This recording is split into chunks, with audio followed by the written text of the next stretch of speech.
Hello all my friends, যেহেতু ঈদ চলছে তাই সবাই আজকে সেজেগুজে বেরিয়েছে। তার উপরে যা গরম, তাই একটু আইসক্রিম খেয়ে মন ভরালাম। আর আজকের ওয়েদারটা দেখেছো? বেশ একটু মেঘলা মেঘলা ওয়েদার আর কি, বেশ ভালোই ঠান্ডা ঠান্ডা।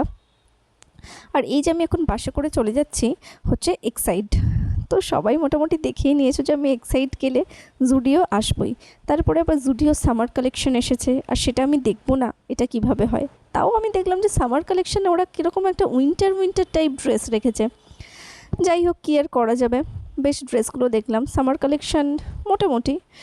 আর এখানে অনেক লিপস্টিক, কাজল অনেক কম দামে পাওয়া যাচ্ছিলো। কয়েকটা ড্রেসও আমি তুলে নিলাম। তারপরে গেলাম হচ্ছে ট্রায়াল রুমে, কিন্তু প্রত্যেকটা ড্রেস হচ্ছে পরে দেখলাম যা ওটার আর ভিডিও করা হয়নি। যাই হোক, কিন্তু কিছুই পছন্দ হলো না। তারপর মাথা গরম করে খেয়ে নিলাম হচ্ছে ফুচকা। ফুচকা খেয়ে এসেছিলাম অভনি মলে। তো চলো, আজকের মতো টাটা, দেখা হচ্ছে।